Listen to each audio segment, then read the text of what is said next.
Hello guys, আসসালামু আলাইকুম ওয়া রাহমাতুল্লাহি ওয়া বারাকাতুহু। আপনারা কেমন আছেন? আশা করি সবাই ভালো আছেন। এখন আসলাম আমরা আমাদের নানার বাসায় কোদালটা নেওয়ার জন্য। কোদালটা নিলাম, এখন ক্ষেতের দিকে যাচ্ছি। আমাদের ক্ষেতে আগে থেকে কিছু মরিচ গাছ এবং বেগুন গাছ বুনছিলাম এই সপ্তাহে। এখন কিছু টমেটো গাছের চারা বুনতে আসলাম। পুরো ভিডিওটি দেখবেন।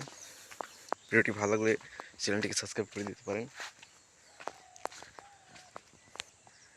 এখন দেখেন শীত আর গরমের মধ্যে একটা মাঝামাঝি সময়, কুয়াশা পড়ছে কিন্তু ঠান্ডা নাই। চারদিকে কুয়াশা কিন্তু ঠান্ডা নাই তেমন। আমাদের ক্ষেত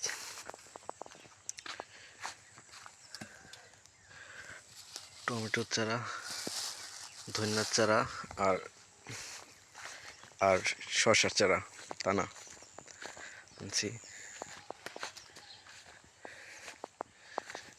এই যে আমরা 2-3 দিন আগে লাগাইছে গেছিলাম মরিচের চারা, বেগুনের চারা প্রায় সব হয়ে গেছে, একটাও মরে না, প্রায় সব কটা হয়ে গেছে। এখন টমেটোর চারাগুলোকে পাশ দিয়ে লাগিয়ে দেবো। পাশে ফাঁকা জায়গা আছে, ফাঁকা জায়গাতে টমেটোর চারাগুলো লাগিয়ে দেবো। আবারও চলে আসলাম নানুর বাসায়। বালতিটা নিতে ভুলে গেছিলাম, এখন বালতিটা নেব।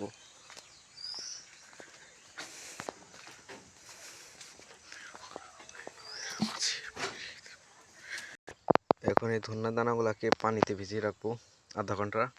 আসলে আরও আগে ভিজানোর দরকার ছিল, খেয়াল ছিল না, তাই ভিজাতে পারি নাই। এখন ভিজিয়ে রাখবো।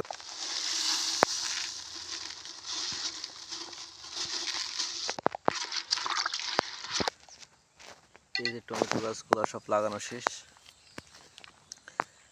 এখানে 10টা লাগিয়েছি, এখানে 10টা লাগিয়ে দিয়েছি। আর এই যে সাইড দিয়ে বেগুন মরিচ গাছের সাইড দিয়ে লাগিয়েছি 10টা। এই আমাদের ছোট্ট বাগান, ছোট্ট ক্ষেত বাগান। আমাদের থল বানানো হয়ে গেছে। এখন আমরা এই শসার দানাগুলো এখানে বুনে দেব। বিসমিল্লাহ।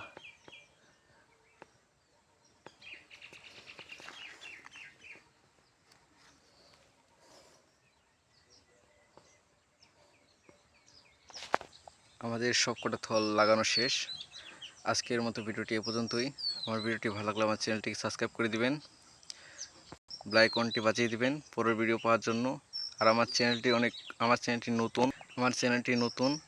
আমার চ্যানেলে সাবস্ক্রাইবার মাত্র 22 জন সাবস্ক্রাইবার। আমার চ্যানেলে অনেক সাবস্ক্রাইবার কম। আপনাদের যাদের সামনে আমার এই ভিডিওটি পড়বে, প্লিজ আমার এই চ্যানেলটিকে সাবস্ক্রাইব করে দিবেন। আমার চ্যানেলের নাম ফিশিং অ্যান্ড অ্যানিমেল। সবাই ভালো থাকবেন, সুস্থ থাকবেন। আজকের ভিডিওটি এ পর্যন্তই ছিল। আল্লাহ হাফেজ।